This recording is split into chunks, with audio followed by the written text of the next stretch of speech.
Hello everyone, welcome back to my channel. I am Divya and आज हम पढ़ेंगे class 9 science book का chapter number 4 structure of the atom. तो हमने previous video में बात की थी, मतलब चैप्टर 3 में हमने पढ़ा था कि ये एटम और मॉलिक्यूल्स क्या होते हैं। अब हम उसी को आगे कंटिन्यू करते हुए बात करेंगे कि इन एटम्स का स्ट्रक्चर कैसा होता है, मतलब इनका शेप कैसा होता है। So let's start. देखो, हमने चैप्टर 3 में बात किया था कि एटम्स और ये जो मॉलिक्यूल्स हैं ये क्या है, फंडामेंटल बिल्डिंग ब्लॉक है मैटर का। अभी जो मैटर है, हमारे आसपास जितनी भी चीजें हैं, है ना, हमारे सराउंडिंग में, तो वो सब क्या है, मैटर है। इवन हम भी क्या है, एक मैटर ही है। ये laptop, pencil, everything is matter. And जो मैटर है ये किससे मिलके बने हैं, एटम से, है ना। The existence of different kind of matter is due to different atom constituting them. अब देखो, डिफरेंट काइंड्स के मैटर मिलते हैं, है ना। अब हर मैटर में क्या होता है, डिफरेंट डिफरेंट एटम्स होते हैं। अब ये क्वेश्चन अराइज होता है कि इन एटम, है ना, what make the atom of one element different from the atom of another element. ऐसा क्या है कि जो एक एलिमेंट है उसका एटम डिफरेंट है किसी और एलिमेंट के एटम से, है ना। तो ये क्वेश्चन अराइज होता है। दूसरा क्वेश्चन यहाँ पे ये उठता है कि क्या जो एटम है, क्योंकि हमने प्रीवियस वीडियो में जो डाल्टन थ्योरी पढ़ी थी, हमने उसमें देखा था कि जो एटम है वो क्या है, इनडिविजिबल है, मतलब इनको फर्दर डिवाइड नहीं कर सकते हैं, है ना। तो अब हम बात करेंगे क्या एटम को हम फर्दर डिवाइड कर सकते हैं। तो इसी का जो आंसर है, ठीक है, वो हम इस चैप्टर में फाइंड आउट करेंगे। वी विल लर्न अबाउट सब एटॉमिक पार्टिकल्स। हम इस चैप्टर में बात करेंगे कुछ सब एटॉमिक पार्टिकल्स की, कि एटम के अंदर भी कुछ और पार्टिकल्स होते हैं। एंड बहुत सारे मॉडल्स की, मतलब इनके स्ट्रक्चर के बारे में बात करेंगे। जो बहुत सारे साइंटिस्ट ने एक्चुअली मॉडल्स दिए हैं, है ना। उन्होंने बताया है कि जो एटम है उसका स्ट्रक्चर कैसा होना चाहिए। तो जो 19th सेंचुरी में एक मेजर चैलेंज हुआ था साइंटिस्ट के पास में, was to reveal the structure of the atom as well as to explain its important properties। मतलब कि बेसिकली उनका ये मानना था कि सबसे पहले हमें इसका स्ट्रक्चर पता होना चाहिए, उसके बाद ये जो एटम है इसकी क्या प्रॉपर्टीज हो। तो इसी को फाउंड आउट करने के लिए उन्होंने बहुत सारे एटम्स के स्ट्रक्चर दिए थे। तो one of the first indication that atoms are not indivisible come from studying static electricity and the condition under which electricity is conducted by different substance। अब सबसे पहले हमें कैसे पता चला कि नहीं, भाई एटम को हम डिवाइड तो कर सकते हैं, है ना। तो ये कहाँ से आइडिया आया, ये आया स्टैटिक इलेक्ट्रिसिटी से, कि कैसे ये इलेक्ट्रिसिटी कंडक्ट हो रही है। मतलब इलेक्ट्रिसिटी कब कंडक्ट होती है, जब उसमें कोई ना कोई चार्ज पार्टिकल्स होते हैं, है ना। तो अब हम बात करते हैं इन्हीं चार्ज पार्टिकल्स के बारे में, कि हर मैटर में क्या होता है, चार्ज होता है। अब इसको समझने के लिए हम एक एक्टिविटी परफॉर्म करते हैं। जब भी हम कॉम्ब करते हैं ड्राई हेयर्स को, है ना, तो क्या होता है, जो कॉम्ब हम करते हैं ड्राई हेयर्स को, उसके बाद उसी कॉम्ब पे अगर हम स्मॉल पीस ऑफ पेपर को उसके पास ले जाएं, तो क्या होता है, वो अट्रैक्ट हो जाते हैं। वो जितने भी पीस ऑफ पेपर होंगे वो अट्रैक्ट हो जाएंगे उस कॉम्ब पे। तो ये क्या शो करता है कि उसमें कुछ ना कुछ चार्ज है ना। सेम वही दूसरा एग्जांपल लें, जब भी हम एक ग्लास रॉड को रब करते हैं सिल्क क्लॉथ से, है ना, तो और जब हम उस रॉड को एक इन्फ्लेटेड बैलून के पास ले जाते हैं, तो देखना वो बैलून क्या हो जाती है, उससे स्टिक हो जाती है। तो इससे यही समझ में आता है कि जो जितने भी एटम्स हैं इनके पास क्या है, कुछ ना कुछ चार्जेस हैं। So from this activity can we conclude that on rubbing two object together they become electrically charge. अभी चार्ज हो रहे हैं। Where does this charge come from, अभी चार्ज आया कहाँ से, ये क्वेश्चन अराइज होता है। तो इसका आंसर देखो क्या होगा, bye knowing that N atom is divisible and consist of charge particle. यहाँ से हमें ये आइडिया लगता है कि नहीं, जो एटम है उसको फर्दर डिवाइड कर सकते हैं, और एटम के अंदर क्या है, कुछ ना कुछ चार्ज पार्टिकल्स हैं। अभी ये चार्ज पार्टिकल्स क्या है, इसके बारे में देखते हैं। तो बहुत सारे साइंटिस्ट थे, उन्होंने कंट्रीब्यूट किया था in revealing the presence of charge particle in atom. It was known by 1900 that the atom was not a simple, मतलब ऐसा था कि 1900 के टाइम पे जो साइंटिस्ट थे उन्होंने बोला था कि एटम कोई सिंपल नहीं है, इंडिविजिबल नहीं है, ठीक है, इसको हम डिवाइड फर्दर कर सकते हैं। बट कंटेन एटलीस्ट वन सब एटॉमिक पार्टिकल द इलेक्ट्रॉन। तो अब इन्होंने जो चार्ज का नाम क्या दिया, इलेक्ट्रॉन, है ना। ये किसने दिया था, जे थॉमसन ने। ठीक है, ये बहुत इंपॉर्टेंट क्वेश्चन है कि electrons were discovered by J Thomson. Even before the electron was identified, E Goldstein in 1886 discovered the presence of new radiation. अब देखो, जे थॉमसन के पहले एक और साइंटिस्ट थे, ई गोल्डस्टीन, उन्होंने 1886 में ही एक रेडिएशन का डिस्कवर किया था। ठीक है, gas discharge and call them canal rays, और उन्होंने इस रेस को क्या नाम दिया था, कैनाल रेस। अभी जो रेस थी ना, ये कैसी थी, ये पॉजिटिव थी। These rays were positively charge radiation which ultimately led to the discovery of another sub atomic particles. तो इससे ये आइडिया लगता है कि हमारा जो एटम है ना, वो फर्दर डिवाइड हो सकता है, एंड इसमें इलेक्ट्रॉन तो है ही, है ना, उसके साथ साथ में क्या है, कुछ और भी प्रेजेंट है, जो कैसा है नेचर में, पॉजिटिव है नेचर में। ठीक है, इलेक्ट्रॉन कैसे होते हैं, नेगेटिव होते हैं। वहीं पे कुछ ऐसा और भी सब एटॉमिक पार्टिकल्स है जो क्या है, पॉजिटिव है नेचर में। दिस सब atomic particle had a charge equal in magnitude. अब जितना चार्ज इस इलेक्ट्रॉन का है, सेम उतना ही चार्ज क्या होगा, इस सब एटॉमिक पार्टिकल का भी होगा, but opposite to in sign. अब देखो, जो इलेक्ट्रॉन है वो कैसा है, नेगेटिव है साइन में, तो ये जो हमारा दूसरा सब एटॉमिक पार्टिकल है, ये कैसा है, पॉजिटिव है। तो ये बात थी, है ना। But opposite in sign into that of the electron, its mass was approximately 2000 times as that of the electron. और उसका जो मास था वो 2000 टाइम्स ज्यादा था इलेक्ट्रॉन से। It was given the name proton. तो जो नेगेटिव चार्ज एटॉमिक पार्टिकल था उसे हमने नाम दिया इलेक्ट्रॉन, और जो पॉजिटिव सब एटॉमिक पार्टिकल था उसका नाम क्या मिला, प्रोटॉन। ठीक है, तो हमें यहाँ पे दो सब एटॉमिक पार्टिकल्स मिलते हैं, पहला है इलेक्ट्रॉन, दूसरा है proton. In general an electron is represented as, देखो ऐसा, E और उसके ऊपर negative sign stands for electron, and P and उसके ऊपर positive sign, it stand for proton. The mass of a proton is taken as 1 unit and its charge as +1। ठीक है, अब जो प्रोटॉन है इसका मास कितना होगा, 1 यूनिट होगा, और इसका जो मतलब उसका चार्ज कितना चार्ज है उसके पास, +1। वहीं पे इलेक्ट्रॉन के पास कितना चार्ज है, -1। It seemed highly likely that an atom was composed of proton and neutron, electron।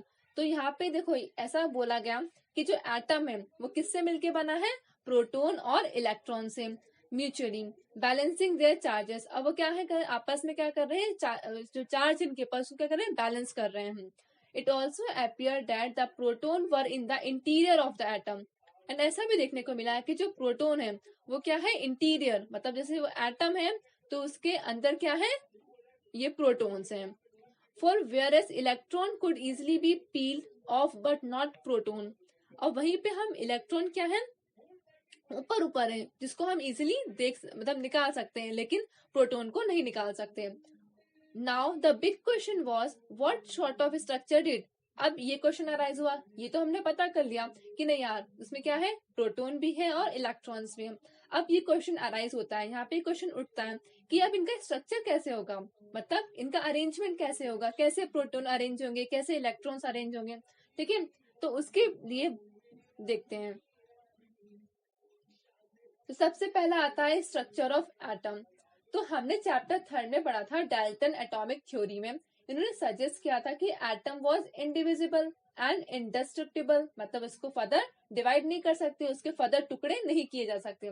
But the discovery of 2 fundamental particles, ठीक है, अब फंडामेंटल पार्टिकल्स क्या है, इलेक्ट्रॉन, और दूसरी क्या है, प्रोटॉन, है ना, inside the atom led to the failure of this aspect of Dalton atomic theory। अब यहाँ पे जो डाल्टन की जो थ्योरी है वो क्या हो गई, फेल हो गई ना वो तो बच्चों, क्योंकि क्या हुआ यहाँ पे, तो देखो हमें पता चला कि नहीं, जो एटम है उसके अंदर भी 2 और पार्टिकल्स हैं, इलेक्ट्रॉन से और प्रोटॉन से। It was then considered necessary to know how electrons and protons are arrange within an atom. अब हमें ये जानना बहुत, हमारे लिए बहुत एक्साइटमेंट वाला है ना, कि कैसे ये जो इलेक्ट्रॉन्स एंड जो प्रोटॉन्स हैं ये एटम्स के अंदर कैसे अरेंज होंगे। For explaining this many scientist proposed various atomic models. अब इसके लिए क्या हुआ, बहुत सारे साइंटिस्ट ने बहुत सारे मॉडल्स दिए। तो जे थॉमसन जिन्होंने किसकी डिस्कवरी की है, इलेक्ट्रॉन्स की, वो पहले ऐसे पर्सन थे जिन्होंने प्रपोज किया था मॉडल को, स्ट्रक्चर ऑफ एन एटम की। तो अब बात करते हैं कि थॉमसन जी ने क्या मॉडल दिया था। देखो, Thomson propose the model of an atom to be similar to that of Christmas pudding. Like हम जब क्रिसमस का फेस्टिवल होता है तो उसमें हम जो पुडिंग, जो केक है ना, वो खाते हैं ना, तो उन्होंने बोला कि जो हमारा एटम है उसका स्ट्रक्चर भी सेम वैसा केक, मतलब पुडिंग, क्रिसमस पुडिंग के जैसा है। और उसमें क्या है, जो इलेक्ट्रॉन्स है ना, जो ई नेगेटिव चार्ज जो सब एटॉमिक पार्टिकल्स है, वो क्या है, स्फीयर शेप के हैं, इन स्फीयर ऑफ पॉजिटिव चार्ज वो लाइक करंट्स। अब करंट्स क्या होते हैं, वो ड्राई फ्रूट्स होते हैं ना जो उस केक के अंदर ऊपर रहते हैं, वो क्या है, स्फेरिकल क्रिसमस पुडिंग।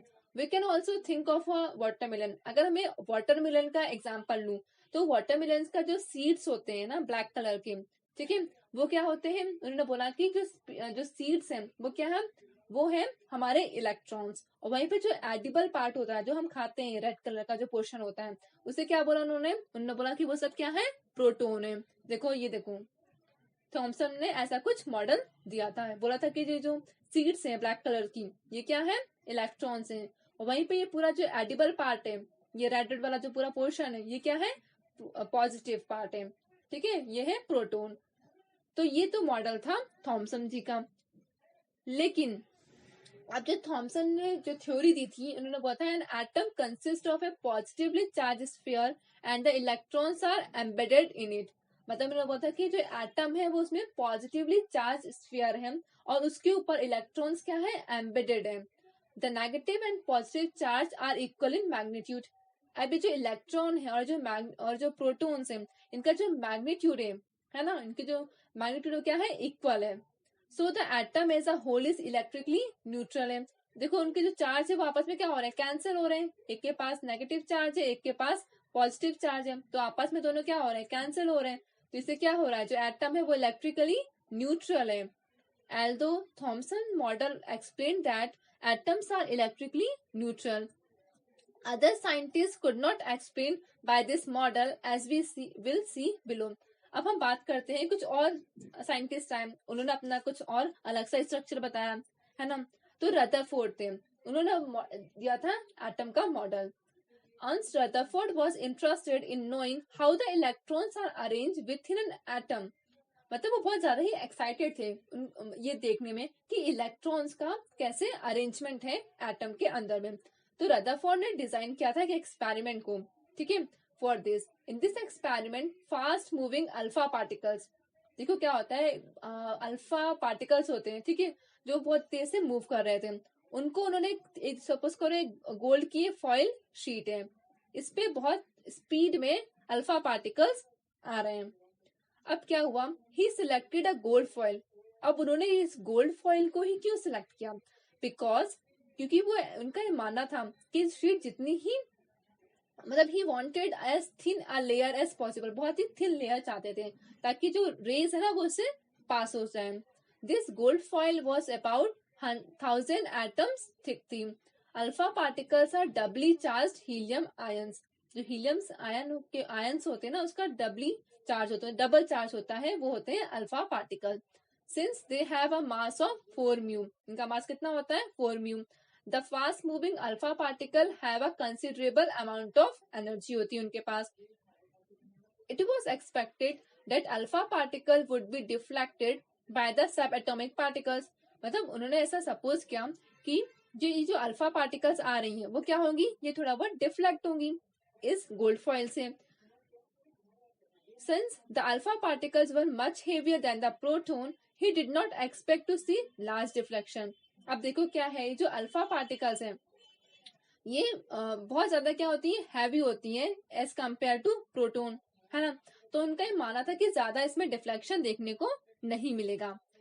अब देखो कि एक्चुअली में हुआ क्या, ये देखो ये हमारी क्या है, ये हमारी थिन गोल्ड फॉइल है। अब ये और इसमें देखो ये अल्फा पार्टिकल्स जा रहे हैं, ठीक है। अब देखो कुछ क्या हो रहे हैं, एकदम सीधे निकल जा रहे हैं, एंड कुछ क्या हो रहे हैं, डिफ्लेक्ट बैक हो रहे हैं। But the alpha particle scattering experiment give totally unexpected result. अब जैसा उन्होंने एज्यूम किया था उससे ही बहुत ही अनएक्सपेक्टेड रिजल्ट आया जब ये एक्सपेरिमेंट परफॉर्म किया गया। अब देखते हैं क्या कंक्लूजन मिला, क्या हमने ऑब्जर्व किया। तो most of the fast moving alpha particle pass through a gold foil. अब बहुत सारी जो अल्फा पार्टिकल थी ना वो क्या हुए, सीधे सीधे निकल गए उस गोल्ड फॉइल से। वहीं पे कुछ ऐसे अल्फा पार्टिकल्स थे वो क्या हुए, वो डिफ्लेक्ट बैक हुए कुछ एंगल्स बना के। देखो देखो हमें दिख रहा है ये जा रहा है ना, by making some angle it deflect back. Surprisingly, 1 out of every 12,000 particle appear to rebound. Again कुछ तो क्या हुआ है, जैसे सीधे जा रहे थे, ये देखो ये वाला वापस से उसी डायरेक्शन में वापस से रिबाउंड हुए, है ना। तो in the word of Rutherford, this result was almost as incredible as if you are fire a 15-inch shell at a piece of tissue paper and it come back and hits you. Suppose करो कि आपने एक piece of tissue paper है, tissue paper के ऊपर आपने 15 inch का एक शेल को अपने फेंका एंड वो शेल क्या हुई, वापस से आपकी तरफ आई और आपको हिट कर गई। तो इससे ये समझ में आता है कि नहीं, इलेक्ट्रॉन्स और प्रोटॉन के अलावा भी यहाँ पे कुछ और भी है। तो उसी की हम बात करेंगे कि अब ये आगे और क्या है। Let us think an activity in an open field to understand the implication of this experiment. Let a child stand in front of a wall. अब हमें क्या करते हैं, एक एक्सपेरिमेंट करके देखते हैं। एक किसी चाइल्ड को एक वॉल के सामने खड़ा करते हैं और उसकी आईज को क्लोज कर देते हैं। Let him throw stone at the wall from a distance, and उससे बोलते हैं कि वो स्टोन्स को उस वॉल पे फेंके। तो he will hear a sound when each stone strikes the wall, and जैसे ही वो जो स्टोन से उसको जैसे वो वॉल पे फेंकेगा, तो जैसे वो वॉल और वो जो स्टोन है वो आपस में टकराएंगे तो क्या होगा, एक साउंड प्रोड्यूस होगा, है ना। If you repeat this 10 time he will hear the sound 10 time. But if a blind folded child were to throw stone at a barbed wire fence, most of the stone would not hit. अब barbed wire fence पे अगर हम उसको stone को फेंकेंगे तो बहुत सारे स्टोन्स क्या होंगे, हिट नहीं कर पाएंगे, है ना। तो उसमें क्या होगा कि साउंड प्रोड्यूस नहीं होगा। This is because there are lots of gap. इससे क्या पता चलता है कि जो फेंसिंग होती है ना वायर की, उसमें क्या होता है, गैप्स होते हैं बहुत सारे, है ना, which allow the stone to pass through them. उससे क्या होता है कि जो स्टोन से वो वापस निकल जाते हैं। Following a similar reasoning, Rutherford conclude from the alpha particles. इस एक्सपेरिमेंट से भी जो रदरफोर्ड जी थे उन्होंने भी यही बात की कि बहुत सारे क्या है, बिना डिफ्लेक्ट हुए ही सीधे सीधे वो निकल जा रहे हैं पार्टिकल्स। तो most of the space inside the atom is empty. मतलब उन्होंने क्या बोला कि जो एटम है उसके अंदर, ठीक है, जो स्पेस है वो बहुत सारा कैसा है, खाली स्पेस है। Most of the alpha particle pass through the gold foil without getting deflected. बहुत सारे अल्फा पार्टिकल देखो सीधे से निकल जा रहे हैं, कोई डिफ्लेक्शन ही नहीं शो कर रहे हैं। तो इससे क्या पता चला कि अल्फा जो हमारे एटम्स उसमें बहुत सारी स्पेस क्या है, एम्प्टी है। Very few particles were deflected from there path, and ऐसे बहुत ही कम पार्टिकल्स थे जो डिफ्लेक्ट हुए, indicating that the positive charge of the atom occupy very little space. इससे ये कंक्लूड हुआ कि जो पॉजिटिव जो प्रोटॉन है उसने बहुत ही कम स्पेस को ऑक्यूपाई किया है।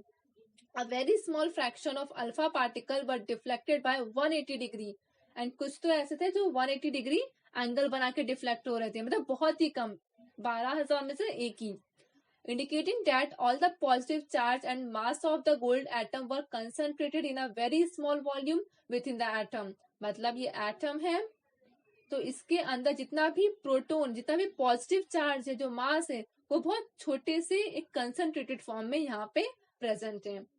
From the data, he also concluded that the radius of the nucleus is about 10 to the power 5 times less than the radius of the atom। मतलब देखो एक एटम है, उसके अंदर क्या है, न्यूक्लियस है, न्यूक्लियस के अंदर ही क्या होते हैं, प्रोटॉन्स होते हैं, है ना। उन्होंने क्या आइडिया लगाया कि इस न्यूक्लियस का जो रेडियस है वो 10 to the power 5 टाइम्स क्या है, छोटा है इसके रेडियस से, एटम के रेडियस से। On the basis of his experiment, Rutherford put forward the nuclear model of atom which had the following features। अब इतने सारे ऑब्जर्वेशन कंक्लूजन के बाद रदरफोर्ड ने कुछ फीचर्स बताए there is a positively charge centre in an atom called the nucleus. Rutherford ji ने बताया था कि एटम के अंदर एक न्यूक्लियस होता है जो कैसा होता है, पॉजिटिवली चार्ज होता है। Nearly all the mass of an atom resides in the nucleus, और जितना मास होता है ना वो सारा का सारा मास इस न्यूक्लियस के अंदर ही रहता है। The electron revolve around the nucleus in a circular path, और ये जो इलेक्ट्रॉन्स है वो कैसे करते हैं, वैसे रिवॉल्व होते रहते हैं इसी न्यूक्लियस के पास में, ठीक है, सर्कुलर पाथ में। और जो साइज होता है न्यूक्लियस का वो बहुत ही स्मॉल होता है, अगर हम एटम के साइज की कंपैरिजन में बात करें तो न्यूक्लियस क्या है, बहुत छोटा सा है। तो ये तो बात थी रदरफोर्ड जी ने दी। अब कुछ ना कुछ हमें ड्रॉबैक भी देखने को मिलते हैं। तो revolution of electron in a circular orbit is not expected to be stable. अब यहाँ पे ये बात उठती है कि अगर इलेक्ट्रॉन है, अगर वो सर्कुलर ऑर्बिट में रिवॉल्व कर रहे हैं तो क्या वो स्टेबल होंगे, क्या नहीं होंगे। Any particular in a circular orbit would undergo acceleration, during acceleration charge particles would radiate energy, thus the revolving electron would lose energy and finally fall into the nucleus। मतलब उनका देखो ये मानना था कि देखो इलेक्ट्रॉन्स क्या हो रहे हैं, ऐसे रिवॉल्व हो रहे हैं, अब रिवॉल्व होने के कारण वो कुछ ना कुछ एनर्जी भी क्या होती है, रेडिएट करते जाते हैं, और एक पॉइंट में क्या होगी, वो फॉल हो जाएंगे न्यूक्लियस में। अब जब वो न्यूक्लियस में फॉल हो गए इलेक्ट्रॉन तो क्या हुआ, एटम फिर डिस्ट्रॉय हो जाएगा। thus the revolving electron would lose energy and finally fall into the nucleus। वो इलेक्ट्रॉन किसके अंदर चला गया, उस न्यूक्लियस के अंदर। और अगर ऐसा होता है तो एटम क्या हो जाएगा, अनस्टेबल हो जाएगा। एंड अगर एटम ही अनस्टेबल हो गया तो कोई किसी मैटर का फॉर्मेशन ही नहीं होगा, तो कोई मैटर एग्जिस्ट ही नहीं करेगा। तो वी नो डैट, लेकिन हमें तो पता है कि एटम्स क्या होते हैं, स्टेबल होते हैं। तो ये थोड़ा ड्रॉबैक था इनकी मॉडल का। अब इसी ड्रॉबैक को ओवरकम करने के लिए बोहर्स ने अपना एक मॉडल दिया था। तो देखो हमने सबसे पहले कौन सा मॉडल देखा, जे थॉमसन का मॉडल, फिर हमने देखा Bohr's model, sorry Rutherford model. अब हम बात करते हैं बॉर्स मॉडल ऑफ एटम की। तो उसी को ओवरकम करने के लिए रदरफोर्ड के मॉडल को, जो उनका ड्रॉबैक था, तो नील बोर ने अपनी कुछ पोस्टुलेट्स को रखा। उन्होंने बोला only certain special orbit known as discrete orbits of electrons are allowed inside the atom. मतलब कुछ स्पेशल ऑर्बिट्स ही हैं जो कि अलाउ करते हैं एटम के अंदर। while revolving in discrete orbits the electron do not radiate energy। और जब भी वो जितने भी इलेक्ट्रॉन्स हैं अगर वो रिवॉल्व हो रहे हैं डिस्क्रीट ऑर्बिट्स में, है ना, तो इलेक्ट्रॉन्स कोई एनर्जी का रेडिएशन करेंगे ही नहीं।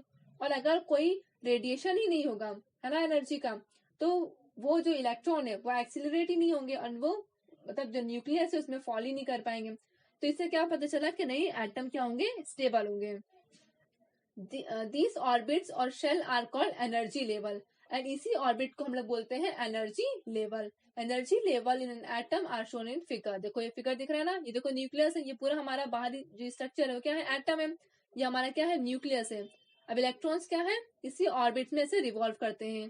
पहला ऑर्बिट है K, then L, then M and then N. इसी ऑर्बिट में इलेक्ट्रॉन्स क्या ऐसे घूमते रहते हैं, ऐसे रिवॉल्व करते रहते हैं, ठीक है। and few energy level in an atom. These orbit or shell are represented by the letter K, L, M, N or the number 1, 2, 3, 4। अब हम चलते हैं न्यूट्रॉन्स की तरफ, है ना।